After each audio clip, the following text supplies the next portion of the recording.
Hello, this is Tuesday morning, afternoon, or evening, and this is Through a Therapist's Eyes with Chris Gazdick, Craig Graves, and the guy who has been hanging out with us, covering in a very courageous and cool way, Mr. Chris Lowrance, and he has been sharing his experiences and thoughts about mental health and policing, and it has been an awesome time and an awesome little journey that we've taken together. This is not the delivery of therapy services in your way. Check out throughatherapist's.com, wininyourmind.com, and check out the counseling tab, betterhelp.com on throughatherapist's.com. Craig, how did I do with that quick introduction on multiple of the facets? That was fantastic, man. You did, Pretty impressive, huh? You nailed it. Yeah. This is the human emotional experience, and we are going to continue to figure this thing out together. So mental health impacts, we've covered some of them, and it's really kind of cool in the way that we're talking about them, I think. And we want to kind of finish that up, with what this Police One website that we talked about. Pretty cool site, and they're really giving good guidance. I hope, have you ever told police officers about that? I mean, are we kind of getting people aware of what's out there with that? Well, a lot of the officers are familiar with the Police One website. Yeah, so I just happened to stumble upon something that's known. Yeah, because you're not in the group. I know, right? All right, listen, maintaining ties with your police colleagues, getting coffee, getting get-togethers, not isolating is a lot of the themes that I think are here. Here's a big one. You know what I think the cornerstone of mental health is? Tell me. All right? Self-care. I define that as fun, relaxing, enjoyable activities. They're kind of like hobbies. They're not self-destructive in any way. Mm-hmm. Right? We talked about, I think yesterday, negative coping mechanisms. We don't want any of those type of things. And we also don't want work-related tasks because we can throw ourselves into work, and that's not really dealing with, the emotions of self. I call self-care the cornerstone of mental health because if you can't do that to distract yourself from the things that you're going on emotionally, then you're really struggling. And the next one they talk about is enjoy a hobby or an activity that gives you personal satisfaction and meaning. How about a bike ride? I like woodworking as well. Do you? Yeah, I certainly do. Yeah, that's cool. Any other things? Well, when you have a 10-year-old and a 12-year-old, you spend a lot of time on the soccer fields, and my she's a phenomenal dancer. Yeah. So I've turned into a prop dad. Like it. So, but I get to see my children grow and develop, and it's fulfilling. You should check out our show, The Lost Decade.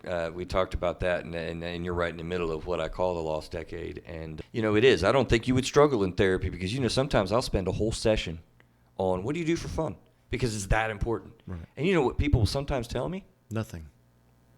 Right. Like, how is that possible in my mind? It's kind of like, dude, that is so important. And I know when somebody says that, we're here for at least 15 minutes, no question. We're going to drive that home because it is that important to get hobbies, to get activities, to be into something. Mine's sports, man. Pittsburgh Penguins they got beat 8-4. Well, everybody thinks law enforcement is, they go shoot guns. Oh, yeah? I have enough of that at work. Great. That is not a hobby. But, to get away from that, woodworking shop, make ink pens, spend time with my kids. My wife's had me on a big project. I mean, since I retired, I realized that I used to go to work to rest. Yeah. Because she's kept me really busy. But to get all these projects done before I leave on my bike ride, she's going to be busy while I'm gone.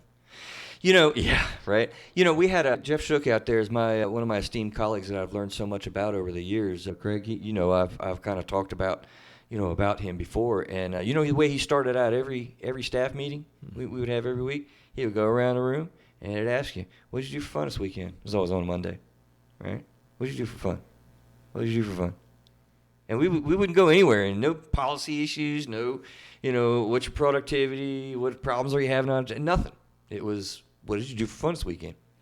And, there was one person that generally just didn't have an answer. They didn't have any fun. Right? They really didn't get into anything. They really didn't have, and we helped her with that. That was important. And so that's all I've always taken away with how Jeff did that. I like that. And that's what I mean by the way, as a side note, pops in my brain. I mean, that's that debriefing. That's that 5-minute kind of thing at the end of a shift. Mm-hmm. Call it a little huddle or whatever you want to call it. Hey, what do you got going on this weekend? Anything fun going on? Standard question, right? I mean, it's those kind of things that I think would be huge helpful because honestly, I'm curious what you think. I would wonder statistically if there are predictive features as to do you have a hobby, Mr. or Mrs. Sir? Right? Right. What do you think the predictive factor with that would be? I bet. It's when you start talking about the debriefings and stuff, maybe per se we don't go into the office, to the squad room, and sit down and have discussion and debrief. Right. But it's changed. And debriefing for me, and I was responsible for half the officers in the county at my agency, and our debriefing was at midnight. We'd meet at the Circle K. Right. And we were there for 30 or 45 minutes. And you always had the person that walked up and say, "Is this what we're paying our tax money for you to do?" Oh, God. So, and yes, you're paying your tax money for what we might have to do. Oh, my God. But hobbies, I'd say most of the officers that I work with, they have hobbies. They have things that they do to get away from the drag of police work. Good. I'm really glad to hear that. Yeah, I'm really glad to hear that. You know where you just took my brain, though? Tell me. Right? I learned this at a training one time. There was this lady who was talking about trauma work, which is what we're talking a lot about. And she says, we would go in these critical incident stress debriefings. They were one of those trained people and whatever. And she's like, we had our fancy credentials. We had our things that that we were doing, and we were called out onto a call, and they set us up in the building, and we were there all day, and we waited, and like one or two people they might have talked to. And the day's done, so they pack up their computers and they do their thing. You know what happened next? They went outside. And whatever the traumatic event for that company was, you know what was outside? Everybody's sitting outside talking. Right. They're like, what are we doing? This is where we need to be. This is where we need to be talking. This is where we need to be intervening and providing information and intervention and whatnot. And I learned from that. I mean, that's where, the mobile process at the Circle K, I mean, that is, and can be very purposeful. Or it's door to door with an officer at 3 o'clock in the morning. You pull up door to door in your patrol cars and you sit there and you chat. Mm-hmm. And you find out, hey, how's your kids doing? How's your wife? How's your ex-wife? Right. So, right. You still have the debriefing, maybe not formally. It's more of an informal. Right. Everybody's got somebody that, I'd say generally everyone has somebody at the department that they connect with and are able to sit and talk with. I hope so, because it's that important, and for those that aren't, and I know personalities that just aren't geared that way, need to be helped along, because you don't want people to be left out on the sidelines, and I bet that happens. Oh, it happens. Yeah, I bet that happens. And those are here they come, get in the car, pull off. Right. Yeah. Right. It happens. Yeah. The rest of these things they have, be a guest speaker to police academy, write articles or blogs, teach criminal justice at a local college, enjoy a second career. These are cool things, but I don't have time today, but I've got a lot more thoughts about a lot of things that we can really be specific for in trainings and how to manage kind of mental health and whatnot. You got kind of some closing thoughts there, or other things that you kind of come to your mind, and how you've been able to be helpful in some ways sometimes with people that you've managed? Anything come to mind? Well, everyone, you look at people's production in the job, and everybody wants to say it's counting beans. But, I mean, without numbers, what do you have? How do you quantify your service level, your productivity, without assigning a number to it? And you'll see people, and you can tell by their productivity on maybe something that's going on. But then you kind of have to put your gloves on and say, is this something that I need to be stepping into? It's a different generation. When I retired, I was supervising police officers younger than my oldest daughter. You have to. It's a change in supervision. You don't supervise somebody that's 22, 23 years old the same way that you supervise somebody that's 48 years old. It's know the person. You have to know the person. Know the audience. Yeah. Mm-hmm. If you don't, you'll get yourself in a bad situation. Yeah, and be even unproductive or unhelpful, right. In doing that. That's just good management. Craig, you know anything about, managing people and kind of, how we go about dealing with different personalities? Yeah, I know a little bit about it. Right. How do you see that? What do you see in what Chris was just saying so far as, dealing with? It's a changing environment. I mean, you definitely have to, be aware of younger people and how younger generations are going to respond and act, and be able to manage that. Social media. Yeah. I mean, you have to be able to get people to sign on. I'm not really a dictatorship type leader. You have to let people know why they're doing what they're doing, and show them that you understand and can do the same things. I would imagine that a lot of what you do, Chris, is leading by example, right? Well, you do, and there's things within the department that has to change as well with a different generation. Is if you go back into the 60s, a lot of police officers, they had tattoos from being in the military. Nowadays, people's got tattoos just because they like tattoos. But a lot of departments don't like tattoos. But those are the people that you're going to be hiring. Maybe they've got an earring. It doesn't dictate who they are. As long as they don't have something on their arm that is offensive. I don't see a problem with tattoos. I don't see a problem with facial hair. But those are the things that departments are going to have to look at and say, these are the things that we have to address to draw this new generation into this profession. That is a perfect little segue, right? And I'm pretty sure this is going to bleed over into the next show, and that's perfectly fine. You just mentioned it, and we've kind of sprinkled it in. I really think we do. People kind of, throw out there, defund the police, and have lots of questions out there about, what can we do differently, and, how do we add different agencies, and how do we do different trainings? And, there's a lot of things out there that I think that we can improve. I do believe that. I don't know how you feel about that, sir, but what do you think, just fresh and cold? If you had the magic wand and you can kind of wave it around in your experience and whatnot, like I said, I know we've sprinkled it in a little bit, but what do you really think are some primary changes that can really happen from what you know about it all? The mental health aspect of it? Just all, just kind of broad stroking it. Well, changes that would be valuable to improve upon what we're trying to do. I think it's going to have to come from education, and I'm not speaking of formal education. I think the public has to understand the things that police officers see through the light that they see it.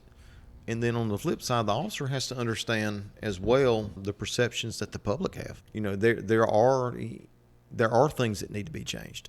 I think there's things in law enforcement that need to be changed, as well as things within the public. It's a give and take. Mm-hmm. Each side's going to have to come together to understand. My wife's helped me tremendously with some of the things in law enforcement that I experience, people that I engage with, how I refer to people. They're people that are, you hear people say, well, they're bipolar. Well, no, they have bipolar disorder. It's things. It's terminologies. It's the way that you talk to people. It's the way that you talk to different generation. The respect part in the younger generation isn't the respect that my generation had. I was raised as yes sir, no sir, yes ma'am, no ma'am, thank you. The younger generation, all of them don't get that. It's a yeah, it's a uh-huh. They don't know how to talk, do they? They don't know, but I bet they can text you. So maybe that's one of the things is we start corresponding on a traffic stop through text. I don't know, but there's something, because they probably answer your question much more clearly through a text than we have to learn. You have to change. Change has to be in the department, and society has to understand the functioning of the department, the respect. It's a person of authority, and you have to respect that authority. It's just like the president. You might not like the president, but he is the president.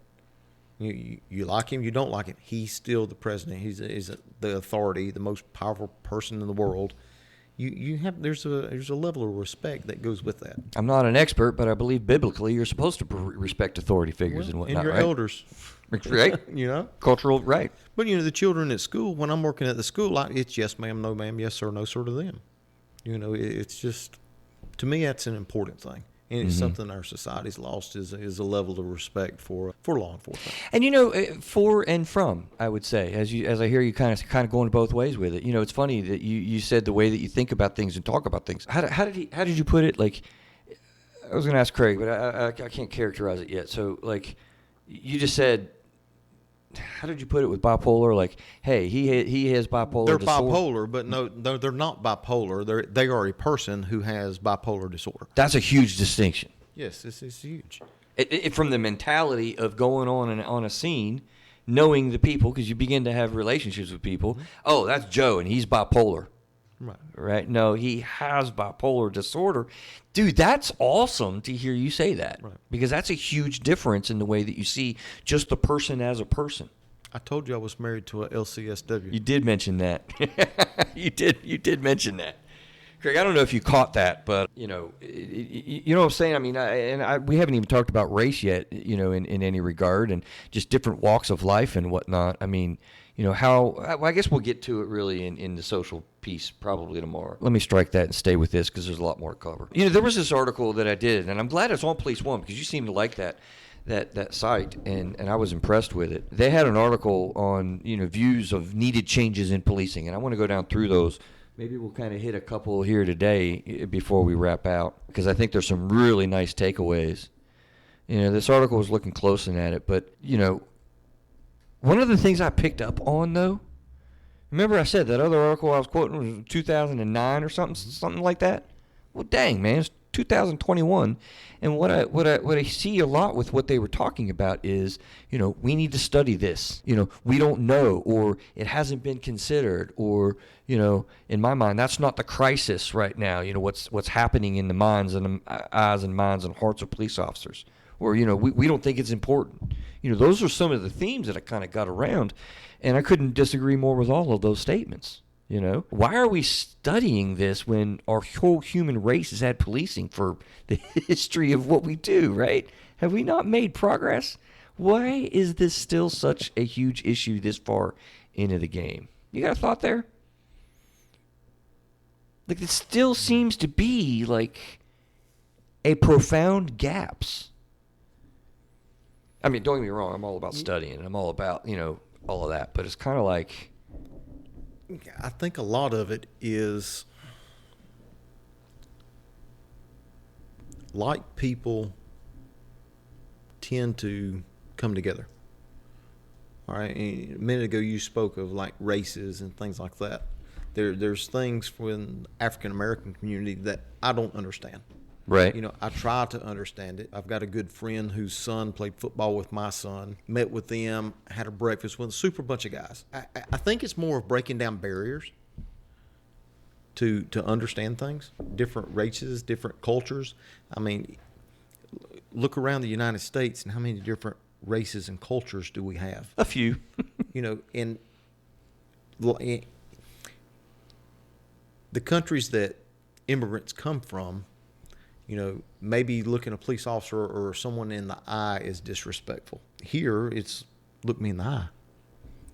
You know, we have to understand, we have to learn and understand the differences in the cultures and the differences in the races and what was the it, differences Chris, in the generations. Absolutely. What was it, the president who came out on the plane and he what did he give thumbs up or something? You remember that when he was it Nixon? He come out of the plane in a country and I think he was giving thumbs up or whatever. And in that culture, it was the other gesture. Oh, You're right. It was my middle finger sticking up. And so he literally like walked out to the country and gigged them, and he didn't know it. You know, he didn't know it. How many of those types of things do we fall into? I wonder. Yeah. So my son went on a field trip with his school, and one of his roommates was from Africa. And what Adam found out on that trip was to use the word fool was one of the worst words that you could call someone. Oh, wow. Where he was from. It Okay. was so incredibly offensive. Interesting. And for us, it's not, I mean, it's not a great word, but it's not over the top offensive like it is in the culture that this child was from. Well, you know, we had, remember, Craig, we had Stephanie on the show. You remember what that word was that she talked about? With what was it? Tuki? Yeah. Tuki? Tugi or tugi? Tugi. You know what a Tugi, I tugi think is? it I do was. not. Right? Evidently in the South. Go ahead, Craig. Yeah, she was the child of an American soldier and a Korean woman. Okay. And apparently that's, I'm not sure if it still is in South Korea, but apparently that was the low of the low on the totem pole of the races. Oh, really? So the tugi is evidently a racial slur that means you're part American and part Korean. Completely unacceptable as a And that's person. looked down on. As a matter of fact, they dropped her off when she was 4 years old in a train station and abandoned her. Because she was that. And that was her story. Yeah. It's unbelievable. So you're right. I mean, there's a lot of. I think we let's table that and get back to that tomorrow with the cultural and societal views. I think, you know, let me get through some of these. Centralizing. This is from Police One. Centralizing mental health resources. Yeah, I don't know how much we've done that, man. But centralizing some of these things, I mean, why DSS isn't on like a unit on a call for domestics is beyond me. Well, there have been advancements in that here in our Have county. there? There has. Even like in our CAD, our dispatch system addresses that domestic violence. We end up with we call them 1080s, a domestic call. There's flags that go up and a notification that DSS can, check the address of maybe some of their clients. Right. It's interagency, and one would think with the level of technology that we have today that it would be simpler, but it comes down to communication, and how do you get this information from one agency, even here in our county? Interagency politics. Yes. Good old politics. This is our sandbox. Don't play it. Oh God, right? Yeah, partnering with mental health organizations and centralizing mental health resources. I thought that was a pretty cool ideas, and they added collect data on officer suicides. Begin to collect data on suicide rate of officers from the department and contribute to the new data platform, a partnership between the Department of Justice Bureau of Justice Assistance and the National Action Alliance for Suicide Prevention. I thought that, I think that's what you were talking about before, right? I think President Biden just signed an executive order dealing specifically with that. For real? I believe he did. Interesting. I'd have to go back and look it up, but Blue Help had put it on their webpage, because it was such an enormous step. Oh wow! I didn't. You but know, it was Greg? it was for I didn't know data that That's collection. huge. Data collection on suicide rates. Yeah. Okay, man. Well, that's that honestly. I think what I'll do right now is end our time today with a sense of hope, and we'll finish up on changes and some social things next week. Boy, there's a lot of social things going on right now today with the George Floyd, hearings going on and whatnot. I don't know how much we'll get into that or whatnot, but I'm definitely curious on what your thoughts more on. But hope, in the sense that there are changes being made. People are listening and people are coming together a little bit. I'm not one that falls in, Craig, to the fear mongering and the negativism and the hopelessness. And I'm used to be criticized by people that knew me as too much of an optimist, right? Are there things changing, quite possibly, that are making these things better? Even so far as what is executive order today? Is that what you said? Yeah, it was signed the last couple of days. I'll go back and research, see if I can find that. That's kind of cool. Do we have, Craig? Do we have hope with some of these changes going on? Hope so. Right. What do you think, Mr. Lowrance? If people aren't willing to work on it, it's never going to get better. Right.